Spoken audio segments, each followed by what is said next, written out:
Yohanes pasal 1 ayat 29. Sudah ketemu Pak Ibu ya? Yohanes menunjuk kepada Yesus. Yohanes pasal 1 ayat 29.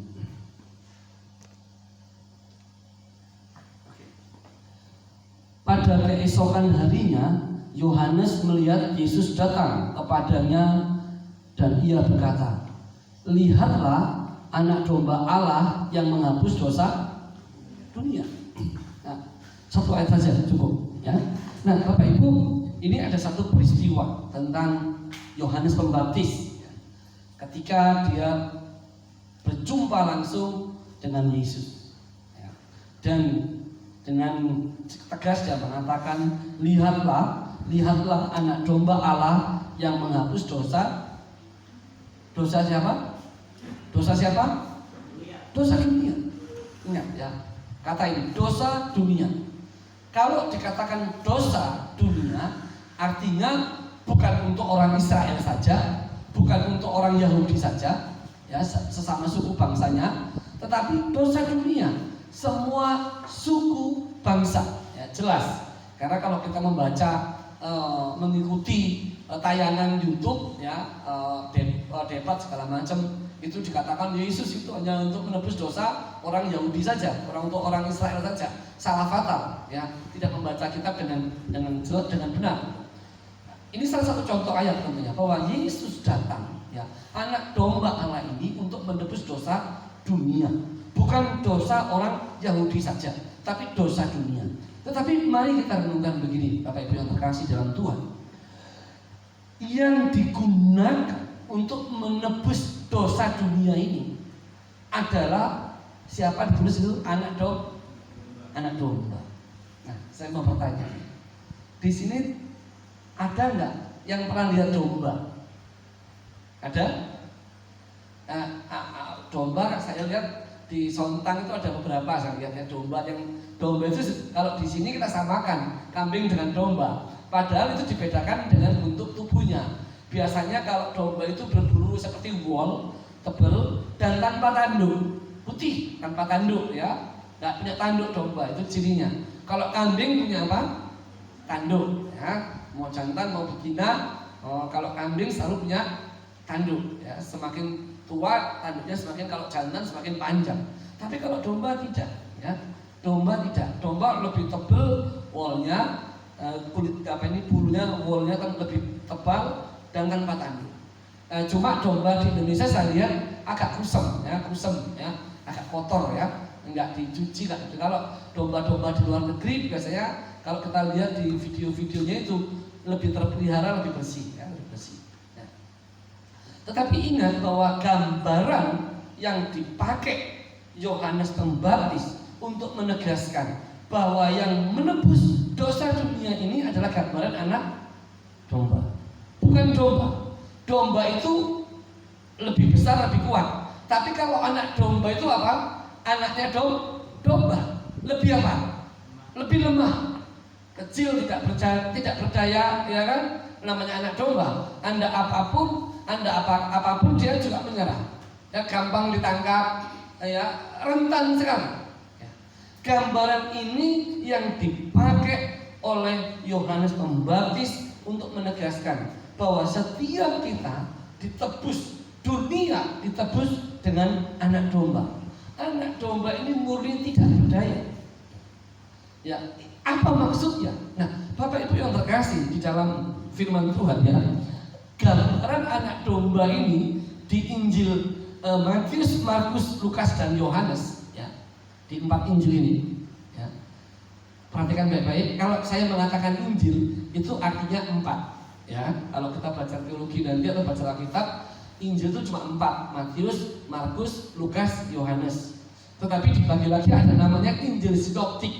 Injil Sinoptik itu Injil yang selalu punya hubungan dalam pasal dan cerita, yaitu Matius, Markus, dan Lukas. Contohnya khotbah di atas bukit, doa Bapa kami di Matius, saudara bisa temukan di Lukas, tapi tidak saudara temukan di Yohanes. Contohnya, ya, gampang. Nah, jadi ada 4 Injil, Matius, Markus, Lukas, Yohanes. Tetapi istilah anak domba ini hanya digunakan di Lukas dan di Yohanes. Ya. Tetapi yang aneh lagi, istilah anak domba ini lebih banyak muncul di kitab Wahyu. Paling banyak kata anak domba ini muncul hampir 35 kali muncul. Ya. Di Yohanes cuma 2 kali, di Lukas cuma sekali. Ya. Tapi di kitab Wahyu itu 35 kali, hampir setiap pasal 1, 2, 3, dari 5, 6 kalau muncul anak domba. Nanti 7, 0, nanti 8, 9 muncul istilah anak domba. Ya. Tetapi mari kita melihat begini, mengapa penebusan dosa dunia, misi yang begitu sangat besar, justru diwakili dengan gambaran yang sangat lemah, yaitu gambaran Yesus sebagai anak domba. Mengapa bukan gambaran singa dari Yehuda yang gagah perkasa, yang punya taring, punya cakar, yang badannya besar? Singa itu bisa ton ya, berat, gagah kuat. Enggak. Tapi justru penebusan dosa itu digambarkan dengan apa? Pribadi Yesus sebagai anak domba. Dan sebaliknya, ini unik juga Bapak Ibu. Kita lihat ketika Yesus mengatakan kepada murid-muridnya, sebab aku mengutus engkau seperti anak domba ke tengah-tengah serigala. Ya, ada ayat yang mengatakan demikian. Saya sudah catat ayatnya, tetapi ini gadget saya agak error.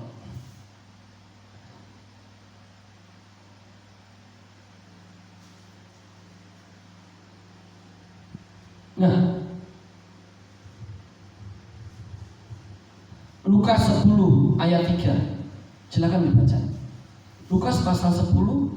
Tadi dikatakan untuk penebusan dosa ini Yesus Allah menggunakan Yesus dengan gambaran sebagai anak domba yang lemah ini untuk misi yang besar, untuk penebusan dosa. Ya, Allah menggambarkan ini, tetapi juga Yesus menggambarkan murid-muridnya itu seperti anak domba. Lukas 10. Silakan. Lukas 10 ayat 3. Pergilah, sudah ketemu? Pergilah, apa di situ? Sesungguhnya aku mengutus kamu seperti apa? Anak domba ke tengah-tengah. Wah, ini aneh enggak? Ini saudara dan saya diutus ke tengah-tengah serigala, tetapi sebagai apa? Anak domba. Ya, kira-kira lawan yang sepadan enggak? Ya, serigala, ya, ketemu anak domba. Kira-kira yang dimakan duluan siapa? Kira-kira yang menang siapa? Serigala. Betul nggak? Serigala. Karena apa? Serigala punya taring, ganas, kejam, ya, punya cakar, kuat. Lah ini anak domba. Mungkin nggak anak domba yang lemah ini mengalahkan serigala? Mungkin? Sangat tidak mungkin. Jelas bukan lawannya. Anak domba berhadapan dengan serigala. Nggak usah anak domba, dombanya saja berhadapan dengan serigala, bukan tandingannya. Ya. Dombanya saja berhadapan dengan serigala, bukan tandingan. Apalagi ini anak domba. Apa maksud Tuhan mengatakan demikian? Lihatlah, sesungguhnya aku mengutus kamu seperti anak domba ke tengah-tengah serigala. Nah, saudara, saya mau katakan begini. Secara manusia memang tidak mungkin anak domba mengalahkan serigala, bukan lawannya. Tidak mungkin. Saudara anak domba atau bukan, nanti kita lihat. Tetapi kalau mau diutus Tuhan, dipakai Tuhan, Anda harus menjadi anak domba. Kalau Anda tidak mau menjadi anak domba, Anda tidak pernah diutus oleh Allah kita kemanapun. Oleh karena itu, anak domba dalam konteks Injil Perjanjian Baru adalah gambaran dari kualitas karakter rohani. Ya, seperti Dia, Yesus, anak domba yang dipakai Allah untuk menebus dosa dunia. Sama seperti kita juga anak domba, diutus oleh Kristus ke tengah-tengah serigala. Ke tengah-tengah serigala. Bukan lawannya serigala. Tetapi apakah mungkin menang? Jawabannya mungkin. Anak domba sangat mungkin menang melawan serigala kalau ada apa? Mujizat Tuhan. Seperti apa? Seperti onta masuk lubang jarum. Demikianlah orang kaya tidak mungkin masuk kerajaan surga. Seperti lebih mudah onta masuk ke lubang jarum daripada orang kaya yang masuk kerajaan surga. Menunjukkan kemustahilan. Tetapi kemustahilan tetap mungkin. Onta tetap mungkin kalau masuk lubang jarum, kalau ada mujizat Tuhan. Ya. Jadi dengan kata lain, mujizat Tuhan adalah berbicara tentang kuasa Allah. Selama kuasa Allah bekerja, anak domba pun bisa mengalahkan serigala. Tetapi ini pertanyaan Bapak Ibu. Kuasa Allah itu hanya bekerja kepada orang-orang percaya yang punya karakter anak domba. Ya, saya ulangi. Kuasa Allah itu bekerja di dalam hidup kita hanya kepada orang-orang yang memiliki hati, sikap, pikiran seperti anak domba. Tapi saya sampaikan di awal, anak domba itu cirinya apa? Lemah, ya, nggak punya taring, ya, nggak punya cakar. Nah, saudara tahu taring dan cakar itu untuk apa? Untuk apa? Untuk mencapik, untuk membunuh, untuk melukai. Tetapi anak domba tidak bisa melakukan itu semua. Tidak bisa, hanya serigala. Saya mau katakan, kalau kita orang percaya, orang Kristen yang mengaku percaya Tuhan, tapi kita masih melukai orang lain, mencapik orang lain, ya, berkata-kata jahat kepada orang lain, jangan-jangan kita bukan anak domba, tapi kita siapa? Siapa? Yang keras. Siapa? Serigala. Gereja Tuhan selama dipenuhi dengan pertengkaran, berarti gereja itu tidak dipenuhi dengan anak domba, tapi dipenuhi dengan apa? Serigala. Ya. Gereja itu dipenuhi rasa curiga, berarti gereja itu tidak dipenuhi anak domba, tapi dipenuhi dengan serigala. Karena sifat serigala itu curiga. Jadi kalau saudara belajar tentang serigala, ya belajarlah di Google, di YouTube, ya. Makanya anak-anak sekolah di sini harus mencari itu. Karakter serigala kayak apa? Jadi serigala itu supaya menjadi pemimpin bagi kelompok serigala yang lain, dia harus waspada dengan serigala yang lain. Dia harus bisa mengalahkan ketua kelompok serigala yang sebelumnya. Harus. Dia kalahkan itu, baru dia bisa diangkat jadi apa? Pemimpin serigala. Jadi kalau dia nggak menang, dia masih kalah, nggak bisa. Jadi dia harus lebih kuat dan sungguh-sungguh mengalahkan pemimpin serigala sebelumnya. Ya. Wah, itu luar biasa. Jadi Bapak Ibu yang terkasih di dalam Kristus, Tuhan itu punya kepentingan menebus dosa dunia, tapi tidak hanya menebus dosa dunia, tetapi mengubah orang yang ditebus ini menjadi seperti gambaran dirinya, yaitu menjadi anak domba. Anak domba itu bisa membalas? Bisa membalas anak domba? Nggak bisa, karena lemah. Saudara mau ngomongin saya buruk di depan, di belakang, saya nggak bisa apa-apa, dan saya akan mengalah. Pak Margo, Pak Tobin, dia mengalah apapun, nggak bisa apa-apa juga, mengalah, karena anak domba. Pak Adi juga mungkin sama, semua di sini sama. Tapi kalau kita masih membalas, kita anak domba atau serigala? Karena karakter serigala itu apa? Membalas, bukan mengalah. Jadi saudara yang terkasih dalam Kristus, gereja yang bertobat, gereja yang lahir baru, gereja hanya gereja yang jemaatnya, yang murid-muridnya itu diubahkan Allah lebih dahulu menjadi anak domba. Mengalah. Direndahkan orang, mengalah. Haleluya. Ya, diserang orang apa? Mengalah. Haleluya, enggak apa-apa, enggak ada yang kurang. Ya, ditunjuk-tunjuk orang, mengalah, bersabar. Ya, karena kita apa? Anak domba. Karena kita telah menerima firman-Nya itu yang mengubah kita. Ya. Kalau serigala mau menang sendiri, kalau anak domba itu mengutamakan kelompok, komunitas, saling apa? Melengkapi, saling menolong, saling menguatkan. Karena dia lemah. Kalau lemah satu orang, dia akan cepat mati. Tapi kalau 1000 orang lemah, dia akan saling menguatkan. Amin. Itu karakter anak domba dan domba. Oleh sebab itu, saudara membaca dimanapun dalam buku ilmu pengetahuan, domba dan anak domba selalu hidup berkelompok. Ya, kayak kita setiap hari, setiap minggu, gak ada ulang tahun pun kita syukuran. Ya, syukuran tiap 2 hari. Kalau nggak ke Pak Thomas, nanti ke Pak Adi, itu ke Pak Marco, ke Pak Daniel gitu. Anak domba, ya, bukan serigala. Amin. Bukan serigala.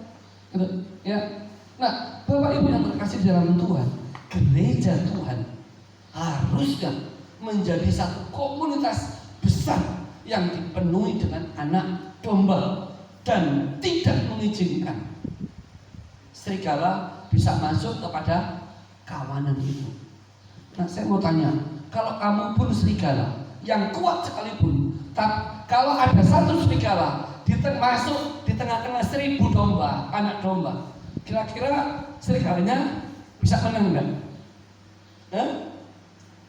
Kira-kira bisa menang nggak? Saudara nggak pernah baca ini kan?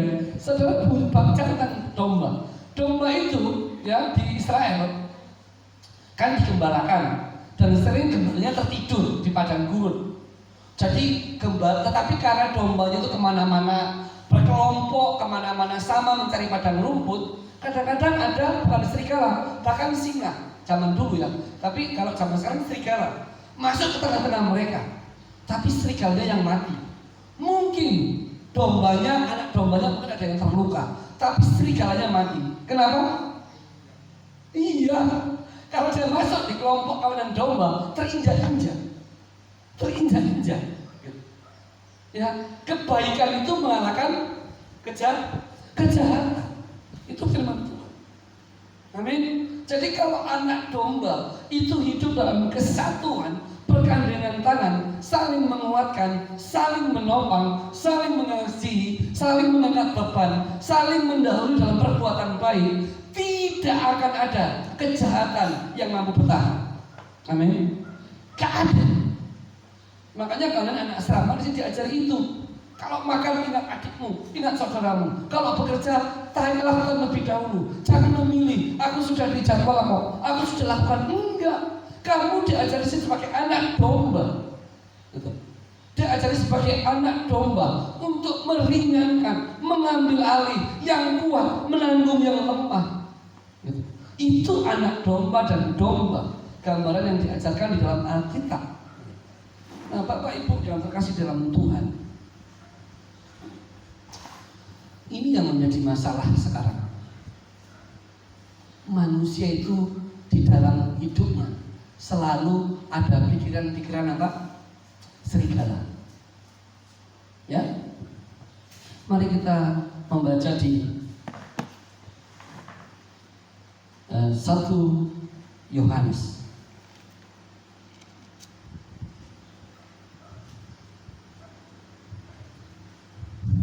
1 Yohanes 2 pasal 16. 1 Yohanes pasal 2 ayat 16. Sudah ketemu? Saya bacakan ya. Sebab semua yang ada di dalam dunia, yaitu apa? Yang keras, yaitu apa? Keinginan daging dan apa? keinginan mata serta apa? Serta keangkuhan hidup bukanlah berasal dari Bapa, melainkan dari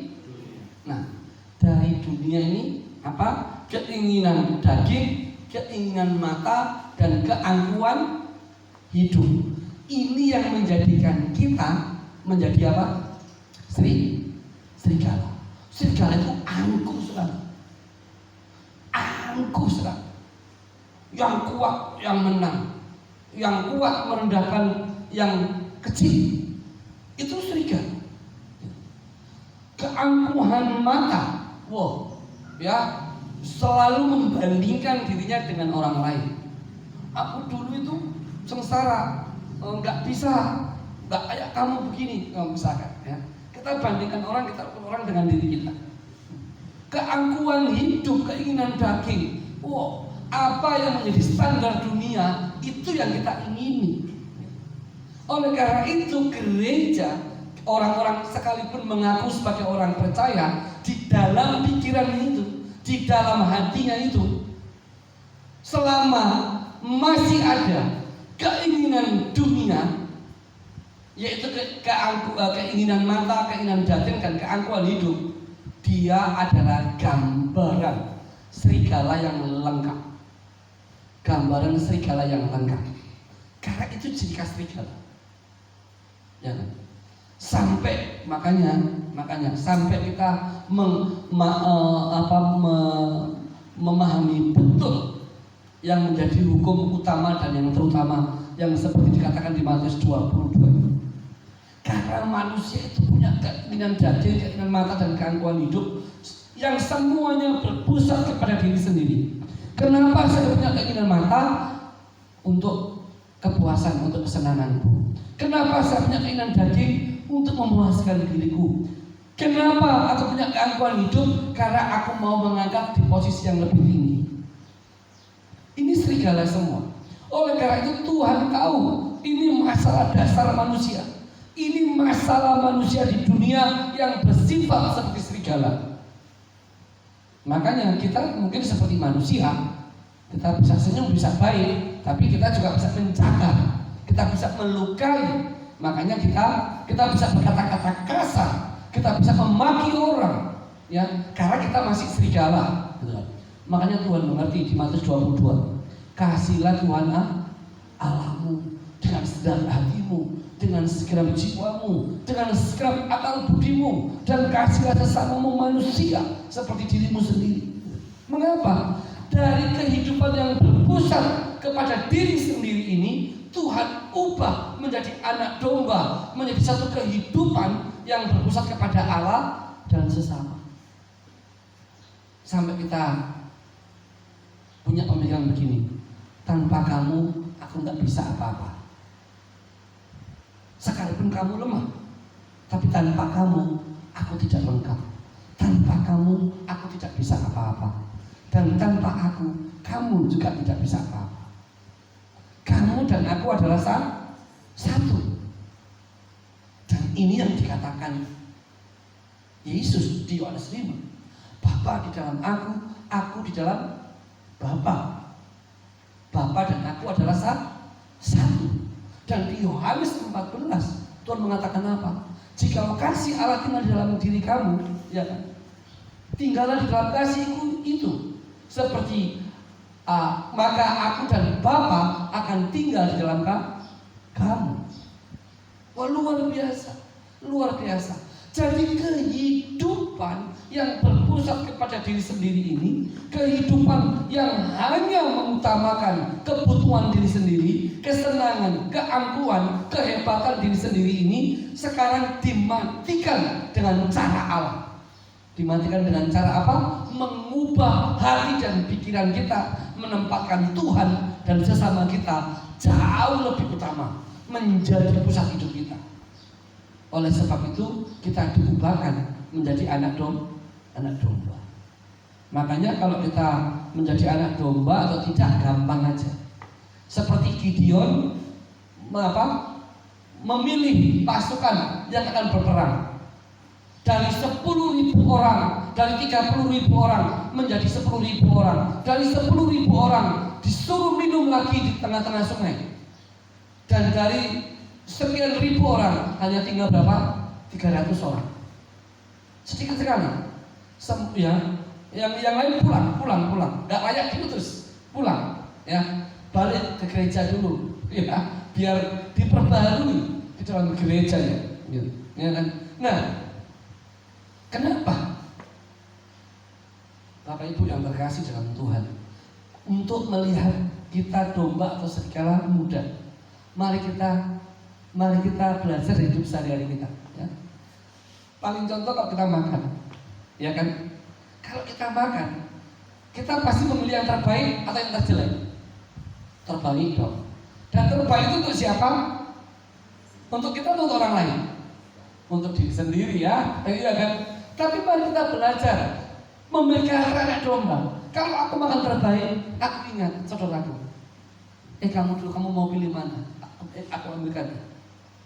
Anak domba, yang terbaik, karena dia yakin kalau dia berikan yang terbaik untuk orang, Tuhan juga punya cara melalui kuasanya untuk memberi yang terbaik kepada dirinya. Ya, kapan hari saya dengan Pak Tobing, dengan Pak Santosa, dengan Pak Rinto makan-makan bareng kan. Kita ngomong-ngomong soal persembahan, ya kan? Persembahan gini-gini, persembahan kasih. Saya ngomong dan saya sharing di grup, ya. Tuhan itu memberikan berkatnya kepada orang yang dicintainya pada waktu ia tidur. Di Mazmur kemarin saya sharing di grup, ya kan? Tapi ini yang saya mau katakan. Orang bingung kesini, Tuhan, mana berkat? Enggak, tenang saja. Selama kamu menjadi anak domba, kamu beri yang terbaik untuk orang, kamu berikan yang terbaik untuk Tuhan, juga Tuhan pasti beri kamu yang terbaik, yang sempurna. Pasti. Saya alami. Bapak Ibu kemarin tahu kita dikirim berapa itu? Baju untuk jajanan Natal. Saya hitung nilainya itu hampir 10-12 juta. Ya kan? Orang Pak Rudi perlu ini ya, iya, tapi boleh nggak? Boleh Pak Rudi. Nanti saya kirim lagi. Ya kan? Ya kan? Pagi-pagi gitu. Pak Rudi, saya ini nggak pernah bikin proposal, nggak pernah minta-minta. Istri saya tahu, anak saya tahu itu. Yang satu rumah tahu. Saya tuh paling nggak bisa minta. Ya. Pak Rudi, untuk Pak Rudi tolong dipakai sebaik-baiknya. Sekian juta. Kadang-kadang saya mikir, saya khotbah nggak pernah.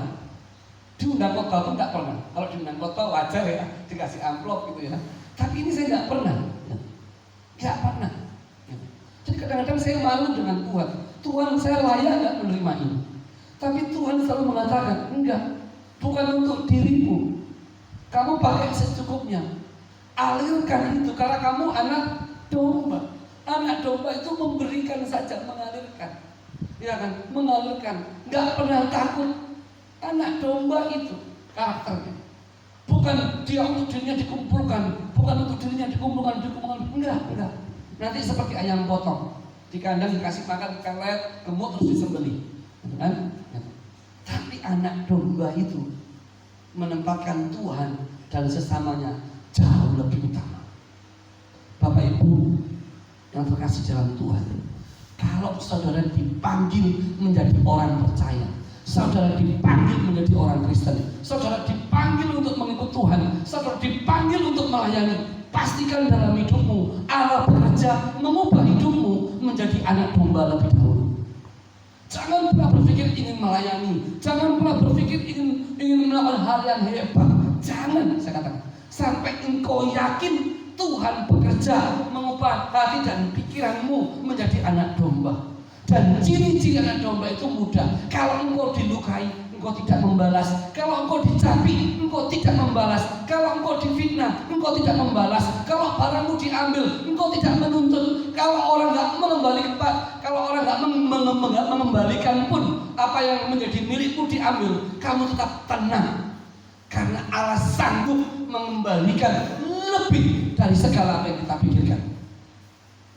Kalau saudara melihat ini, Bapak Ibu, orang tidak akan tahan dengan Injil Kerajaan Allah. Injil kerajaan Allah itu bukan hanya untuk dikhotbahkan, tetapi Injil kerajaan Allah itu bisa dilihat di dalam kehidupan orang yang menjadi anak domba ini. Itu bedanya kekristenan dengan agama lain. Di agama lain tidak mengenal konsep ini.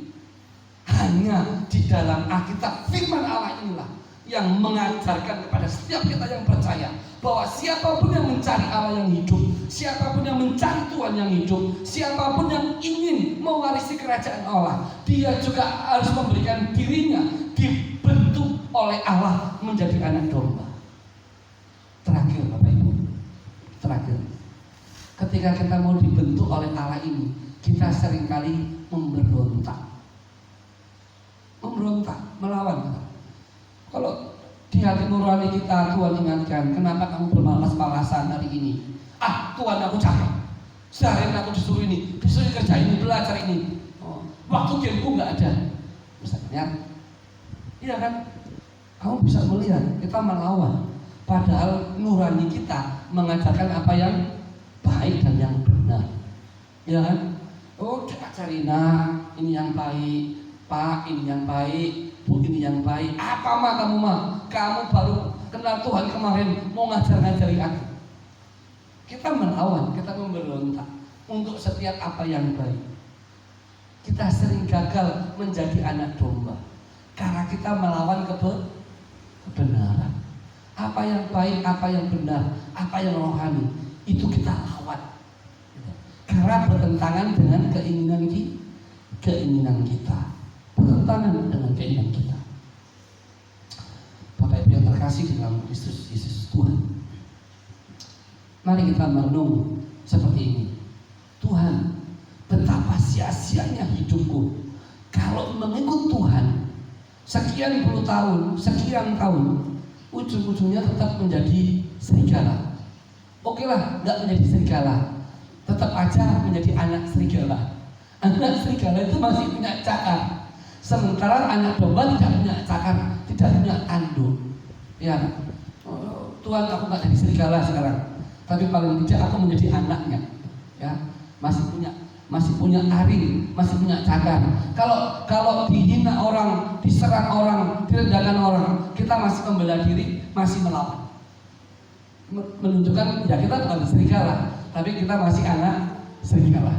Ya, tetapi Tuhan tidak mau itu semua.